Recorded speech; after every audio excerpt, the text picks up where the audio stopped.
नमस्कार दोस्तों, मैं सोनू शर्मा। आज का वीडियो शेयर मार्केट का यूट्यूब पर अब तक का सबसे बड़ा वीडियो होने वाला है। आज शेयर मार्केट की उस इन्वेस्टमेंट स्ट्रेटेजी के बारे में बताने जा रहा हूं जिसकी मदद से माइकल बरी, वॉरेन बफेट, राकेश झुनझुनवाला जैसे लोगों ने बहुत ही कम वक्त में दौलत का अंबार खड़ा कर दिया। इस स्ट्रेटेजी को अपनाकर इन्होंने इतना ज्यादा पैसा कमाया कि बहुत से लोगों को आज भी लगता है कि ये सिर्फ किस्मत के धनी थे। पर अगर आप गौर करेंगे तो इन सभी की इन्वेस्टिंग स्ट्रेटेजी में एक बात कॉमन मिलेगी और वो है कॉन्ट्रेरियन इन्वेस्टिंग। जी हां, ठीक सुना आपने, कॉन्ट्रेरियन इन्वेस्टिंग। ये इन्वेस्टमेंट की ऐसी स्ट्रेटेजी है जो बेहद मुश्किल है, थोड़ी रिस्की, पर जिसने इस कला को सीख लिया वो शेयर मार्केट का धनी बन गया। क्या होती है कॉन्ट्रेरियन इन्वेस्टिंग और इसमें कितना साइंस और कितना लक का रोल है, इस मेथड के डूज और डोंट्स क्या हैं, फायदा कितना है, नुकसान कितना है, सब कुछ बताऊंगा आज के इस बेहद जरूरी धमाकेदार वीडियो में। आज के इस वीडियो को स्किप करने की गलती मत करना। यह सिर्फ एक वीडियो आपको शेयर मार्केट का शहंशाह बनाने के लिए काफी है। पर आगे बढ़ने से पहले अगर आप चैनल पर नए हैं तो सब्सक्राइब कर लीजिए और बेल आइकन दबा दीजिए ताकि अगली कोई वीडियो आपसे मिस ना हो। तो सबसे पहला सवाल कि कॉन्ट्रेरियन इन्वेस्टिंग क्या बला है, इसे समझने के लिए आपको सबसे पहले हर्ड मेंटेलिटी को समझना होगा। हर्ड का मतलब होता है झुंड।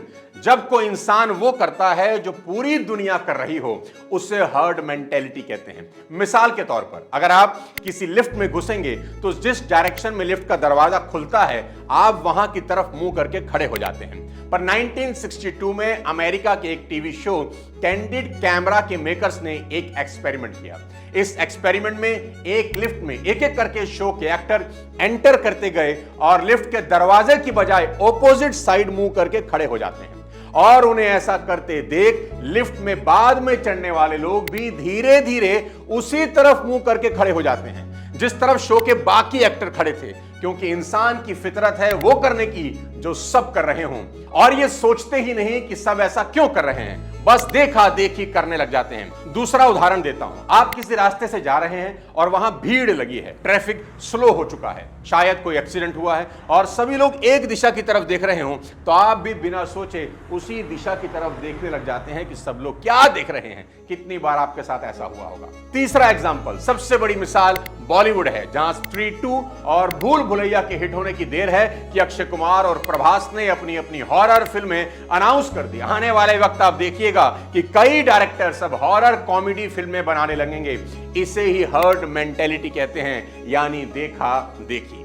ठीक इसी तरह से स्टॉक मार्केट में लोग हर्ड मेंटेलिटी के शिकार होकर शेयर खरीदते और बेचते हैं। मिसाल के लिए अभी कुछ दिन पहले की बात है, एक कंपनी है ऊर्जा पावर लिमिटेड। एक दिन खबर उठी कि इस कंपनी की एलन मास्क की टेस्ला के साथ डील हुई है। इतना सुनना था कि लोगों ने तेजी से इस कंपनी के शेयर खरीदना शुरू कर दिया।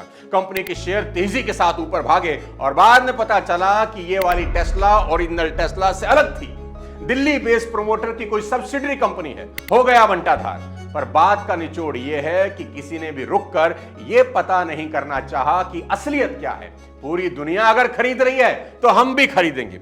इन्वेस्टमेंट के मामले में शेयर मार्केट का एक ही तकिया कलाम है कि उगते सूरज को सलाम करो, डूबते सूरज की तरफ देखो भी नहीं। मार्केट अच्छा चल रहा हो तो पैसा लगाओ, मंदी हो तो पैसा निकाल लो। पर कॉन्ट्रेरियन इन्वेस्टर इसी मामले में दूसरों से बिल्कुल अलग होता है। वो मार्केट की हर खबर पढ़ता तो है पर सिर्फ खबर पढ़कर इन्वेस्ट नहीं करता। वो मार्केट के गिरने से डरता नहीं बल्कि और गिरने का इंतजार करता है, क्योंकि इन शैतान खिलाड़ियों के लिए मंदी मंदी नहीं बल्कि एक बिग बिलियन सेल की तरह होती है। कॉन्ट्रेरियन इन्वेस्टिंग के बारे में मशहूर इन्वेस्टर नाथन रॉथस्चाइल्ड का एक बहुत बड़ा फेमस कोट है, the time to buy is when there is blood on the streets. यानी जब पूरी मार्केट बेचने के लिए बेचैन हो वही सही वक्त होता है खरीदने का। अब सवाल यह उठता है कि क्या मार्केट गिरने पर आंख मूंद कर कोई भी गिरा पड़ा शेयर खरीद लेना चाहिए? इसी को कॉन्ट्रेरियन इन्वेस्टिंग कहते हैं? बिल्कुल नहीं, क्योंकि कॉन्ट्रेरियन इन्वेस्टिंग ना तो तुक्का है ना जुआ, बल्कि ये तीन चीजों का खेल है ऑब्जर्वेशन, कैलकुलेशन और टाइमिंग। कैसे, एक एग्जांपल से समझाता हूं। अभी 1.5-2 साल पहले की बात है। अदानी की शेयर वो बहती नदी थे जिसमें हर कोई हाथ धोना चाहता था, और कुछ लोग तो इस नदी में अपनी पूरी कैपिटल लेकर गर्दन तक डूबे हुए थे, यानी उन्होंने अपना सब कुछ अदानी में इन्वेस्ट कर रखा था। फिर आता है 24 जनवरी का दिन। हिंडरबर्ग की एक रिपोर्ट आती है। नाथन एंडरसन की इस रिपोर्ट में अदानी पर इल्जाम लगाए जाते हैं, वो इल्जाम जिनका साबित होना अभी बाकी था। पर दोस्त, बाजार का भरोसा कच्चे कांच की तरह होता है। वो सिर्फ एक खबर, एक अफवाह, एक इल्जाम, एक ट्वीट से तहस नहस हो जाता है, और नतीजन एक दिन में अदानी के शेयर गिरकर जमीन पर आ जाते हैं। कल तक जिस अदानी के शेयर इन्वेस्टर के लिए शीतल नदी थे, वही शेयर अचानक से तेजाब बन गए। जो लोग कुछ दिन पहले अदानी के शेयर्स में गर्दन तक डूबे हुए थे, वो अब किनारे पर भी बैठना नहीं चाहते थे। हर कोई अदानी के शेयर से पैसा खींच रहा था। मार्केट की हवा अदानी के बिल्कुल खिलाफ थी। अब यहां एंट्री होती है कॉन्ट्रेरियन इन्वेस्टर की। नाम है राजीव जैन। इनकी असेट मैनेजमेंट कंपनी GQG सालों से अदानी के शेयर्स पर नजर बनाए रखी है और बिग बिलियन सेल आने का इंतजार कर रही थी। सेल यानी जब अदानी के शेयर डिस्काउंट पर मिल सके, और हिंडरबर्ग की रिपोर्ट आते ही अदानी के शेयर की सेल लग गई। सिर्फ 10 दिन में कंपनी की मार्केट कैप 60% खाक हो गई। 19 लाख करोड़ की वैल्यूएशन वाली कंपनी 10 लाख करोड़ के नीचे चली गई। राजीव जैन ने यहां बहुत संयम से काम किया और थोड़ा इंतजार किया ताकि शेयर और नीचे गिर जाएं। और फिर 2 मार्च 2023 को GQG ने अदानी की लिस्टेड सभी 10 कंपनियों में टोटल 15,446 करोड़ इन्वेस्ट कर दिए, जिसमें अदानी एंटरप्राइज के 90 लाख शेयर इन्होंने 1408 रुपए के भाव पर खरीदे। यही शेयर हिंडनबर्ग की रिपोर्ट आने से पहले उन्हें दुगनी कीमत पर भी ना मिलते। अब तरीके से देखा जाए तो मार्केट, मीडिया और माहौल सब कुछ अदानी के खिलाफ था, पर फिर भी GQG यानी राजीव जैन ने इतना बड़ा अमाउंट इन्वेस्ट किया। जानते हैं क्यों?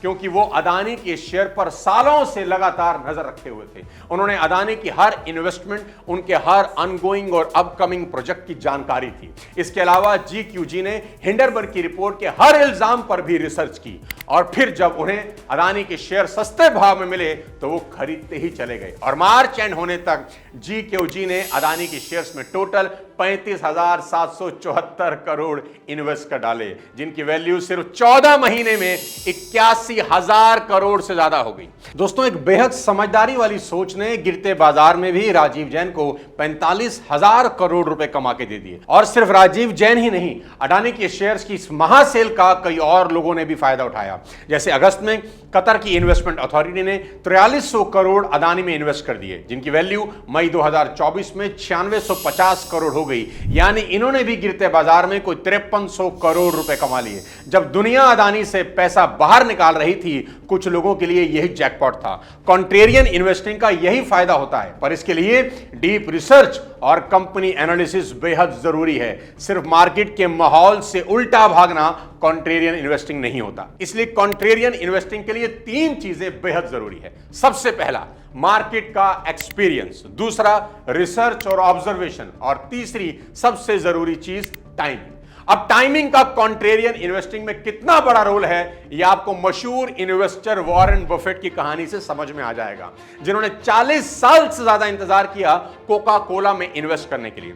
वॉरेन बफेट ने वैसे तो 12 साल की उम्र में शेयर मार्केट में इन्वेस्ट करना शुरू कर दिया था, पर 1987 तक उन्होंने कोका कोला का एक भी शेयर नहीं खरीदा, जबकि वो हमेशा से कोका कोला के शेयर खरीदना चाहते थे। पर उस वक्त मार्केट में कोका कोला के शेयर की डिमांड बहुत थी, इसलिए वो और उनके पार्टनर चार्ली मंगर हर साल कोका कोला की एनुअल रिपोर्ट पढ़ते रहते थे, कंपनी की ग्रोथ पर नजर बनाए रखे थे, और फिर सालों दशकों के इंतजार के बाद वो दिन आया और उनको मौका मिल गया। 19 अक्टूबर 1987 को अचानक एक दिन पूरी दुनिया का मार्केट क्रैश हो गया। सारी कंपनियों के शेयर के दाम गिर गए, कोक भी उनमें एक थी। ऊपर से कोक को उस वक्त पेप्सी से टफ कंपटीशन मिल रहा था। कोक की नई launch drink new Coke public ने रिजेक्ट कर दी थी। ऐसे माहौल में वॉरेन बफेट और चार्ली ने कोक में 6.2% के स्टेक के लिए $1.2 बिलियन इन्वेस्ट कर डाले, जो उनकी कंपनी बर्कशायर हैथवे के कुल कैपिटल का लगभग 25% भाग था। बड़े बड़े एक्सपर्ट ने इसे बेवकूफी कहा, पर बफेट को अपनी स्ट्रेटेजी पर भरोसा था और देखिए आज वॉरेन बफेट कोका कोला के 9% शेयर ओन करते हैं, जिनकी वैल्यू 30 जून 2024 तक कोई 23,000 करोड़ की है। इसलिए कॉन्ट्रेरियन इन्वेस्टिंग शेयर मार्केट में पैसा बनाने के तेज रास्तों में एक है, पर अगर आपने इस तेज रास्ते पर आंख पर पट्टी बांधकर चलने की कोशिश की तो मुंह के बल गिरने में भी देर नहीं लगेगी। इसलिए अगर आप कॉन्ट्रेरियन इन्वेस्टिंग करना चाहते हैं तो इन बातों का हमेशा ध्यान रखें जो मैं आपको बताने वाला हूं। सबसे पहले मार्केट का एक्सपीरियंस जुटाइए, फिर ऐसी कंपनियों की लिस्ट बनाइए जो आपको लगता है कि बुनियादी तौर पर बहुत मजबूत हो, और फिर मार्केट पर नजर बनाकर रखिए कि अगर किसी कंपनी का शेयर गिर रहा है तो रिसर्च करके देखिए कि क्यों गिर रहा है, क्योंकि शेयर मार्केट वो जगह है जहां छोटी सी छोटी वजह से भी शेयर गिरते हैं। जैसे कुछ साल पहले एलन मस्क ने यूं ही मजाक में एक ट्वीट कर दिया था, I am thinking to make Tesla private, कि मैं टेस्ला को प्राइवेट करने जा रहा हूं। बस इस एक ट्वीट करते ही उस दिन टेस्ला के शेयर धड़ाम से गिर गए। ऐसे ही कुछ समय पहले रोनाल्डो ने अपनी एक प्रेस कॉन्फ्रेंस में अपने सामने रखी कोक की 2 बोतल हटा दी और उस दिन कोक के शेयर गिर गए। कोक को उस दिन 29,000 करोड़ का नुकसान हुआ। दोस्तों, ऐसी खबरों पर ध्यान देने और शेयर मार्केट पर निगाह बनाए रखने से आपको वो शेयर कम दाम में मिल सकते हैं जो आमतौर पर महंगे होते हैं। बस ध्यान ये रखिएगा कि शेयर गिरते ही नहीं खरीदना, बल्कि पहले पता करना है कि क्यों गिरे हैं। कोई बड़ी वजह तो नहीं है शेयर गिरने की, कंपनी की हालत कैसी है, बुनियाद मजबूत है कि नहीं, ये सब चेक करना, फिर ही इन्वेस्ट करना। अब आप पूछेंगे सोनू सर कि कैसा पता चलेगा कि कौन सी कंपनी बुनियादी तौर पर मजबूत है कि नहीं, तो इसका जवाब है क्वार्टरली या एनुअल रिपोर्ट। हर कंपनी अपने इन्वेस्टर के लिए हर तिमाही या साल भर में कंपनी की फाइनेंशियल रिपोर्ट पब्लिश करती है। इस रिपोर्ट में कंपनी की फाइनेंशियल कंडीशन, कंपनी के ऊपर कितना लोन है, कंपनी के पास कितना कैश है, कितने एसेट्स हैं, कंपनी के आगे के प्लान क्या है, सब कुछ डिटेल में लिखा होता है। वो रिपोर्ट आप गूगल पर कंपनी के नाम के साथ फाइनेंशियल रिपोर्ट लिखकर सर्च कर आसानी से डाउनलोड कर सकते हैं। बस उस रिपोर्ट को ध्यान से पढ़िए और फिर कंपनी के हर दावे को क्रॉस चेक करते रहिए